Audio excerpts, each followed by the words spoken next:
I think we're live, guys. So the pole vault live stream is being done in Fargo, North Dakota, because I'm on my way to Montana, which is also Montana. I'm so not a raper. Whoa, my phone might go off a few times. I apologize. But we are going to head to Montana tomorrow for a 2-day camp. And then we're heading to the other side of Montana, the very western side, for another 2-day camp. 3 people are already here. Guys, welcome. I am going to try and do my best here. Hey, Mike. I'm going to try and do my best because I hope you guys like the background. I chose the garden because it's healthy. It's healthier that way versus this ugly wall and broom. Is that cool? Hey, Dylan. What's up, man? Hey, Lilybug. I like that. Lilybug. So, yeah, that's about all the updates. Shawn, you work magic if you didn't know. I don't know any magic except that little thumb thing and the got your nose every once in a while. But thank you for thinking I'm a wizard. Hello, soggy cereal. Oh, you guys are the best. Okay, I forgot. Oh, there we go. Okay, so yeah, questions around next week, guys. I will try and get a vlog out. I know it's a vlog week. I'm just letting you know ahead of time. It might be a little late because we're not getting back until Wednesday or Thursday, so it might just be a little later in the week, so I apologize for that. But that's about all the updates I have so far, and then I got 2 weeks off, and then 2 more camps, one down in Shelbyville, Kentucky, and another one down in Missouri. Yeah, that's about it. Okay, questions are coming in. Is going to a pole vault club worth the money and time?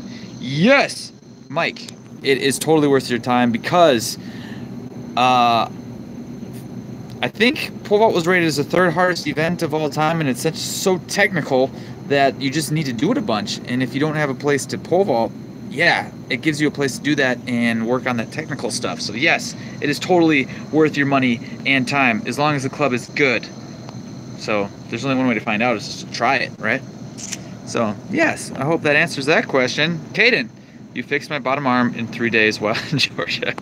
Good, man. I'm so jacked. I mean, that's a hard thing to fix, but yeah, that's why I do these camps, because I feel like I've spent a long time trying to learn all these things, and then I like to share them with you guys. Like, give you little shortcuts so you can get there faster, and then hopefully down the road when you guys are doing YouTube videos and helping other people, you're way better than I am. That's the goal. So, dude, and it was super fun hanging out with you guys in Georgia. And guys, I saw a whale shark in Georgia. Can you believe that? I saw 3 of them, actually. If you guys didn't know, Atlanta has a huge aquarium. What are your thoughts on Earl Bell? Earl Bell is one of the master black belt pole vaulter ninjas of all time. Like, he was a great pole vaulter, world record holder. I forgot if it was what meet it was, but he was at a meet. He broke the world, so Earl Bell gave him his pole. That just shows how classy Earl and like support people like that. And then on top of that, he's one of the greatest pole vault coaches of all time. And if you just look at the list of Olympians he's coached and people, including Jeff Hartwig, which is one of the best pole vaulters of all time, Earl Bell, yes. If you have anything to do, or if you can get out, things will happen. Advice for starting to bend the pole. Run fast. Speed. Energy. Energy is what bends poles. Everyone always thinks it's arms and stuff like that, and then people will tell you it's speed just like I did, but it's a combination of speed and being in the right positions. So if you're super loosey-goosey and you lean backwards at takeoff, the pole might bend, but you'll be in a bad position to use the bend. So it's all about being tall, solid, and hitting it with your chest, trying to keep your chest hitting the pole first. And that's really how poles bend. It's just hitting the pole in good positions with a lot of speed. Speed is the most important part of the pole vault, besides being safe, because if you're not safe, you're dead. And then if you're dead or injured, you can't pole vault anymore. That's how it goes. Simon, do you have any advice for getting onto bigger, heavier poles? It kind of works with bending the pole. It's just speed. That's really it. Everyone always thinks you have to do different things, so it's about adding energy. So I always say, whatever poles you're on, try and land in the back of the pit. And if you can land in the back of the pit or the back of the coaching square, and you can do that consistently, then that next pole is going to be ready for you. It's gonna be an easy transition because you just do the exact same thing, and then instead of landing in the back of the square, you're going to land over the crossbar or in the middle of the square. Hope that makes sense. Ooh, I'm gonna keep my phone over here so you guys can see better, unless you don't want to see my face. Caden, what are the best drills and cues for fixing the top of your vault? I don't talk about top of the vault very often because the pole vault is a chain of reactions, so you got to have whatever chain is first. Those are usually the most important. But a couple tips for the top is when you go over the crossbar, think about throwing your toes underneath the crossbar as hard as you can. And it's a timing thing, just like a lot of the stuff in the vault. And if you can throw it right, instead of piking, you'll actually roll over the bar like you want. It always looks like a pike, but if you watch Sam or Mondo, it's more of a roll. And Sam does it better than anyone I've ever seen. Their toes go into the bar, and then they keep rolling over top of it. And it's gorgeous. It's absolutely gorgeous. And that's the biggest trick for the top. You can do some underwater pole vaulting stuff too. That'll help get the feeling of it. Backward somersaults into pikes are ways to practice that as well. There's a lot of things, but the biggest cue I found that helped me out the most and helps my athletes out the most is throwing your toes underneath the crossbar as hard as you can, and that creates that rolling kind of tier motion. Hope that helped, man. Who would win between a grilled cheese and a taco? I'm gonna go grilled cheese if the taco is soft shell. If the taco is hard shell, then taco for sure. So it depends on that one. Oh, and it also depends on what's in the taco, because that's important. Okay. There's too many variables, guys. I'm gonna go, if I had to choose, taco. I'm going with taco on that one. Oh, but how big is a grilled cheese? Is it 3 pieces of bread? Taco. I'm going with taco. That's my answer.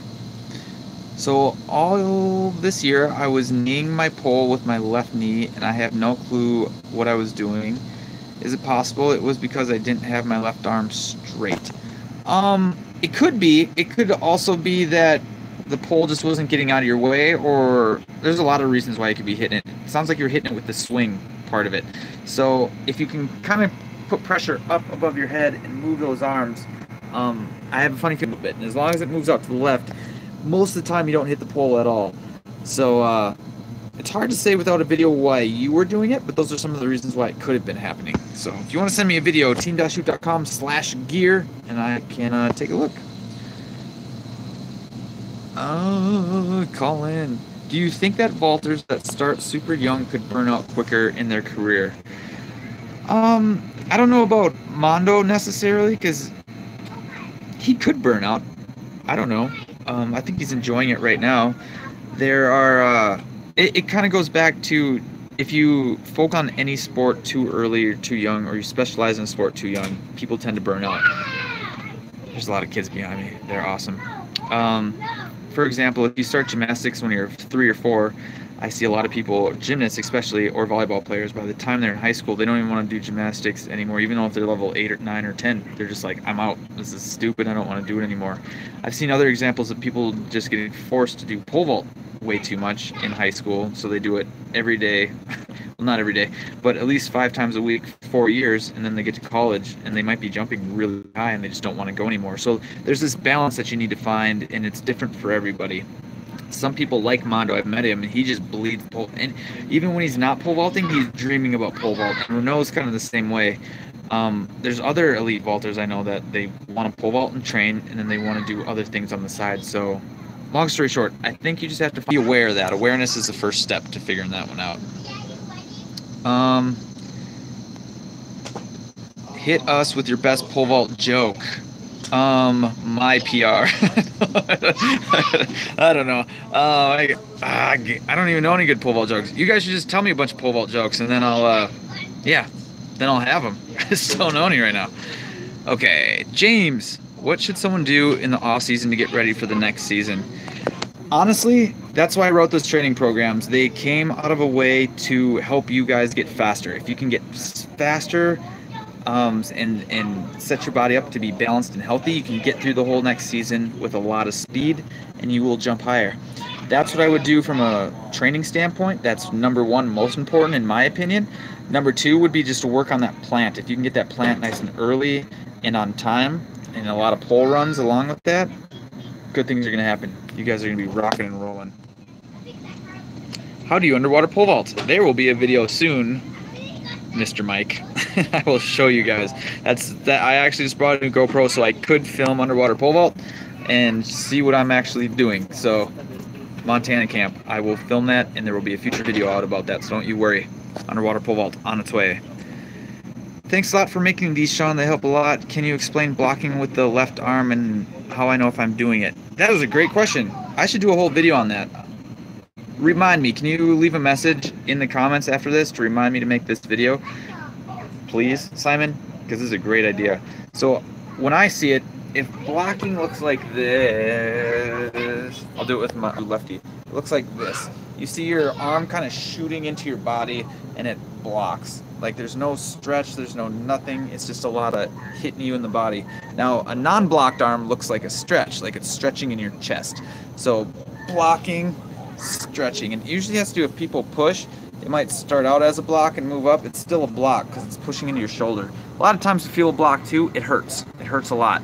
So arms above your head, that's why I'm always stretching arms up and feeling that stretch. As long as it's low, it's going to be hitting you in the rib cage, the shoulder girdle. You don't want that. That's what a block looks like, and it's hard to swing on. It's really hard to swing on that. So that's one way to see it. I hope that helped. But yeah, I'll go into more detail. Remind me to make that video. That's a really good one. Mike, you have so many questions. Let's do another one quick. Mike, just wanted to get this off of my chest. You have been such a huge inspiration for me in the pole vault and life. Your videos on depression, mental. Hey, thanks, man. I have been slacking on the mental health videos, but I talked to Isaac and Mary this weekend. They let me stay at their house while I was in Georgia, and we have some ideas to try and combine mental health and the pole vault stuff. And you guys are the first to know about it. So just give me some time. I'm trying to figure that one out along with some other stuff. So yeah, mental health, that's what I'm most passionate about. I hate to say it because I'm on the pole vault channel right now, but I think I'm more passionate about the mental health than I am with the pole vault stuff. So I'm just trying to find a way to do that a little bit more. But yeah, you are also funny and always brighten my day when you put a video out. Good. I'm happy you like my dad jokes. All right, Soggy Cereal. Shawn, do you have any advice for long runs? Currently, I run through every time I go back to my full run. I'm a 6-stride jumping 16-1, and I'm struggling to jump together without bigger poles. Yeah, most of the time, people just progress too fast, and that's usually why the run-throughs start to happen on longer runs. So does 5 work for you? Does 4? What's your next closest run before that? So if you're at 6 and that's struggling, and then 4 is working, maybe try 5 and see if that works. Most people, yeah, speed is the enemy of technique. So try and find a way to have a little less speed. You can have less speed in 2 ways. Less run, obviously. Don't ever slow down your run. But you can take less run out and still try and run hard, or take some pull out of the equation. And that'll slow down your run too. There's a helicopter. I hope you guys can still hear me. Alex, would being a walk-on for college be worth trying? Totally, dude. Always try. Don't ever not try. When I graduated college, grad school, everyone was like, okay, now you're ready to get a full job and hang up this pole vault stuff, and you're going to be done, and that's all right, because you had a good career. You jumped like 17-1. It was fun. Good job. And instead of sitting in a desk job, I wanted to know how high I could jump. So I moved in with my parents. I'm still living with my parents, and I decided to pole vault full time. And now I'm here talking to you. I'm traveling the country now, not even as a pole vaulter anymore, but as a coach, and I get to experience and meet all kinds of new people, and it's the best job in the world. So that happened from trying, from just seeing what would happen. So I would say yes, go try, man. The worst that happens is you don't make the team. That's the absolute worst thing that could happen. And if you don't try and make the team, you already didn't make the team. So it's always worth a shot. My best friends are all from the track team. They're going to be in my wedding too. So that's what happens. I hope that helped, Alex. That's a good question. Okay, let's burn through these a little bit faster. What motivates you the most to pole vault? I don't pole vault anymore because the motivation for me kind of went away, and my motivation to share what I've already learned was what motivates me. At the time, it was I wanted to see how high I could jump, and I always knew I could jump higher, and I even ended knowing I could jump higher. But that's where the biggest motivation for me came, was I wanted to see how high I could jump. I wanted to see what I could do physically and mentally in the sport, and that's that's what did it for me. So, but everybody's motivations are different. Boopka's was money, from what I've heard and read from people. So he was very motivated by money. Other people are motivated by like status or rewards or medals or whatever your motivation is. You just got to find what it is, grab onto it, as long as it's healthy, and roll with it. Squeeze that thing. Squeeze all the juice out of it. Stephen Woods, my name is Chris, and today was my first time in 2 months pole vaulting, and I'm having trouble inverting. The inverting is tough. I have a couple videos on that might help you. So I would go type Team Hoot pole vault and then type invert, and you'll find all sorts of good stuff on there. It should help you, man. All work below 6. 6 is a struggle. 6 is tough. Maybe 6. Another idea is maybe 6 just isn't your number. Does 7 work? That's another thing to try. But I would try to take that pole out first and see if that helps. And then always count your steps. For some reason, it just helps me out more than anything else. And then one more little tip that you can try. I'm just giving you all my secrets. Is if you're struggling with the running through part and runs feel stupid, is try and plant like a left earlier. So I know when I was doing 4 lefts or something like that, I could plant on my second to last left, right? 2 lefts out. But when I was doing 9, I had to think about planting 4 lefts out. Almost at my mid, I had to start moving my arms. And by doing that, my arms were up early, and then it just made everything feel a little bit better. But 9 times out of 10, I didn't plant or I ran through because I thought my plant was late. But if your arms are above your head, usually a good thing happens and allows you to jump. All right, where are we at here? Is a straight trail leg necessary? I can invert and get completely upside down on big poles without having a straight leg. I've tried to learn it, but I can't figure it out. It's not, let's put it this way. It's not necessary to pole vault, but it's important to jump to pole vault high. Does that make sense for the trail leg? This is Brady.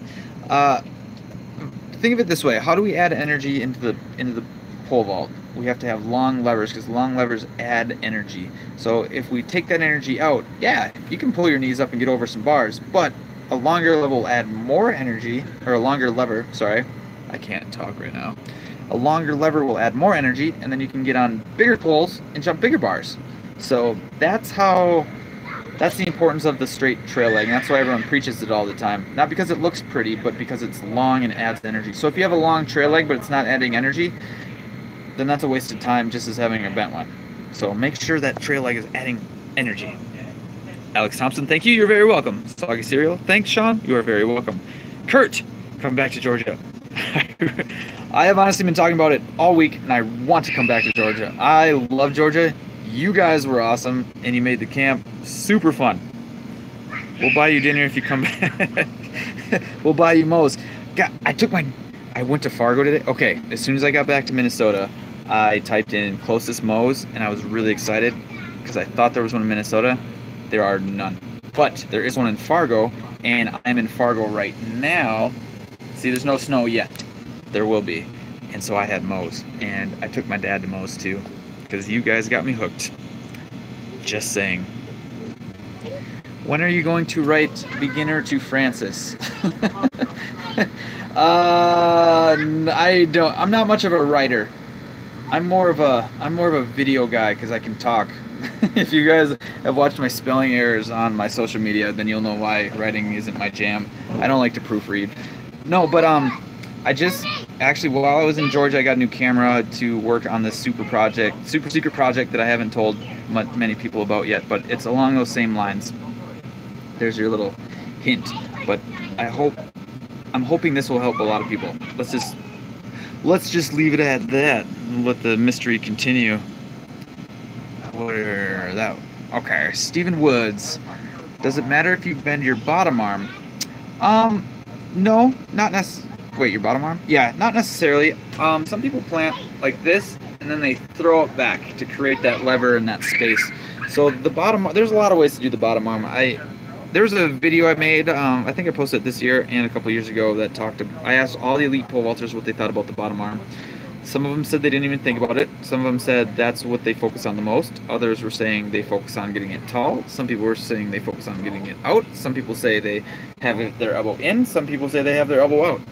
So what that shows you is that the pole vault bottom arm is not as important as everyone thinks it is. The way I always say with the bottom arm is the bottom arm is the steering wheel. It directs where your body and the pole goes, and the top arm is the important one. 90% of the energy comes from the top arm. You have to swing on the top arm. The top arm is most important. So I personally coach getting both arms up tall because it already has that arm up and you don't have to push it back. Some people don't like coaching it that way, and I'm totally cool with that. I have coached it both ways. So this is a long way of saying the bottom arm being bent is not good and it's not bad. It just depends on how you want to use it and how you want to add energy into your pole vault system. Yeah, I'll answer it that way. What are some tips on moving up your grip? Good question. Moving up your grip, if the pole is bending, it has to do with energy again. So are you landing forward and deep into the back of the pit? And if you are, then the grip can go up rather easily. If you're landing in the middle of the pit, how can you add energy so you can up that grip even higher?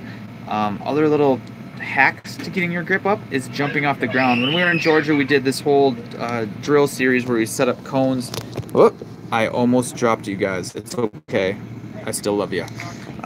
Where we set up these cones on the ground and we worked on jumping over them, almost like skipping. And the idea is if you can have a penultimate step going forward and up, you're jumping up on top of that pole and your grip will be higher. If you just run straight into the pole, you're just going to get rocked. So it has to be with like a little skip and jumping up. I always like to have my takeoff angle a little higher than a lot of people. I think it gets the pole moving a little faster. And the act of thinking about jumping off the ground just adds energy anyways, versus just running into it. So grip, that's one way to do it.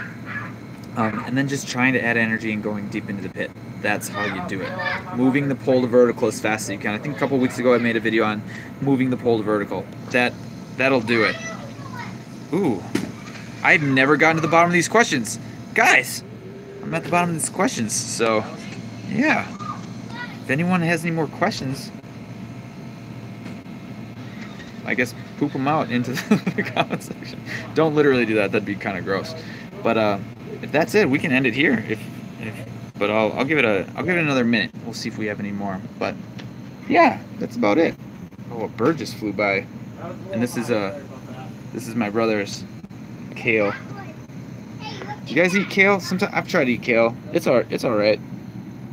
It's not good raw. You have to cook it, I think. But yeah. I'm going to be vaulting for the first time in a while. Sweet, man. Yeah, sometimes I get the itch to start jumping again. You know, probably like you do, but I just haven't had it like hardcore yet. So I haven't jumped in like 2 years. Like I've done little drills, but no real jumps yet. So yeah, that's about it. Oh, here comes the questions. Thanks, Shawn. You're the best. That's not a question, but thank you. I'm not good with compliments, but I've learned to say thanks. That's what someone told me to say once. Hey, just say thanks, Shawn. It'll be all right. All right, John Hardwick. Where do you get your training model? Where can I get your training models? I don't really have a training model. If you've watched these videos for a while, I really don't believe in models. I think I use the Toby Stevenson approach where he said models are only good for the people they're named after. So I really just coach the physics. I look at what's similar in all of the models, and then I coach that. Like, you have to be fast. You have to have your arms up early. You have to have a good takeoff. You have to have a swing. You have to be inverted while the pole's still bent. And yeah, that's about it. Turn belly to the bar, and then go over the bar without it falling down. If you can do all those things, those are the commonalities between all of pole vault models. So, like I said, I'm working on a top secret project that will kind of give you a little bit more of my philosophy on stuff, and hopefully help you guys with all those sections I just talked about in chunks. How long do you have to swing? You have to swing until you get inverted. That's probably the... Wait, did I miss one? Yep. Yeah, so how long do you have to swing? There's a helicopter again. I always tell kids to try and kick the box and then stay as long as they can, and then try and get their quads on their hands. If they can quads on their hands versus their shins, because if you invert, you're going to be closed down, the inversion part. And then, yeah. I think I just said it right at the beginning. Just swing until you get inverted. Swing and invert, so it should be a swunch. So it should be one motion. So just swing, yeah. You just blew my mind there. Swing until you get inverted. Yep, that's exactly what I meant to say. What would be a good height to try and hit for college if the track team is more clubbish? I don't know. You know, people ask me that all the time, and I don't think there's a good answer for that. I just think try and jump as high as you can, and if you do that, nothing ever goes wrong. So sometimes the goal helps, like, you know, trying to qualify for a mark or a school record or something like that, but you can never go wrong with trying to jump as high as you can. So that's my answer. All right. Any info you can share about nutrition and training? Yeah, nutrition. Nutrition's hard because there's a lot of ways to do that too, and there's a lot of things you can read. But to keep it simple, eat things the way they come out of the earth. So I always joke that Fruit Loops do not grow on trees, even though the word fruit is in them. So vegetables, fruit, like, I guess you could say meat comes out of the earth that way too, but if you get processed meat, it can just screw you up. Oh, again, the way to keep this simple, eat things the way they come out of the earth. I have some books on my website all about nutrition and stuff like that, and that'll help. From a training perspective, to keep it really simple again, is think of the adaptation that you want, because your body works this way. It tries to keep you alive. So as long as your body tries to keep you alive, it's going to continue to work, and that's all training really is. So you lift a bunch of weights, your body's like, oh my god, if I keep lifting weights like this, I'm going to die. So it creates an adaptation so you can lift it easier, and that's all training really is. So if you want to be faster, you need to run fast. If you want to lift a lot of weights, you need to lift weights. If you want to run distance for long distances, you need to run long distances. And then there's different training tricks you can do to speed up that process, and that's kind of what I wrote in those training plans, is to speed up that process for you guys to get there faster and work on the central nervous system working with adaptations from the skeletal system and the muscular system too. So yes, that's the easiest way I can say that. Training can be complicated too, but nutrition is even more complicated. Hey Shawn, do you get confidence to come back from an How do you get confidence to come back from an injury? I just quit my ribbon competition. I've really had the confidence to get back into it. Ooh, that's a great question. The mental side of it is the hardest part. And going back a step to take two forward hurts your brain, hurts everybody's brain. Nobody wants to go back a little bit, but it's slow progressions again. So, I mean, say you were on a 15-180 running from 6 or something like that, you might have to come back and be on a 13-160 from 4, you know? Oh, someone's yelling. So that's how I found it. When I hurt my shoulder, it was a lot of straight pull drills, and there was a lot of fear that it was going to hurt, and it did sometimes, but it was like, I guess I'm doing 1 left today. Okay, I guess I'm doing 2. I guess I'm on the little Mystic pink poles for a couple jumps just to get it going again. And slow progressions, you build that confidence, and then all that training, and then all that mental like garbage goes away that you can't do it, and then everything starts to work really well. But slow progressions. All right, guys, I'm gonna burn through these last ones for you. What do you think the average vault height is? What do you think the average vault height is in high school? I have no idea. Minnesota, the average vault height is like 12.6 for boys, but in California it's different. So it's all different all over the place. What do you think? Yeah. I don't know what the average vault height is. I guess we could add up all the jumps in the country and figure that one out. No, my training workouts. Wait, John, what was that question? I think I screwed up. Let me go back. Hold on. Where can I get? Oh, where can you get my training models? Oh, the workouts. Go to team-hoot.com/gear. Sorry, man. I was really confused about that question. I'm thankful you helped me out with that. team-hoot.com/gear, or if you go to just team-hoot.com, if you go into it and then go to the store, you'll find it. It's right there. And then you'll be rocking and rolling, man. All right. Do you think... Oh, let's finish these. What do you think should be the average freshman height? If so, I'll try to beat it by a foot. High school. I don't know. I don't know what the... again, that kind of goes back to just trying to jump as high as you can. I don't think there is an average height. And I think if you try and find a height and you think it's average, then you'll just maintain. I say try and jump 22 feet your freshman year in high school. Yeah, that's my answer. Do you think Mondo will clear 6 meters? I sure hope so. I think he has the capability to. I just think those 6 meters is a really high jump for anybody. And I think if everything lines up correctly and he has a good day, then he's going to be rocking and rolling. And I'm really excited to make a vlog about it because I talk about Mondo a lot. Because I think he's a great kid and I met him. And he's the future of the sport. So he's a good kid to rally behind. Alright, 3 more questions and I'm done. Sorry guys. 12.6 is average, bro. I want to move to Minnesota. Yeah, we can only jump like, you know, we have 6 weeks to jump every year, and then usually there's snow for the first 3 weeks, so people just don't get a lot of time to train. That's really what it comes down to. If you go to California or Texas, there's a fly bugging the snot out of me. If you go down to Texas or California, they can jump year-round because the weather's super nice. So it goes back to, yeah, practice. They just get more practice, so people tend to jump higher. Would you ever host a camp in the Northwest? I would host a camp anywhere. So just get a hold of me, and if we can work it out, then yeah, we'll be rocking and rolling. Yeah, I like camps. Last one, Dylan, and then we'll get out of here.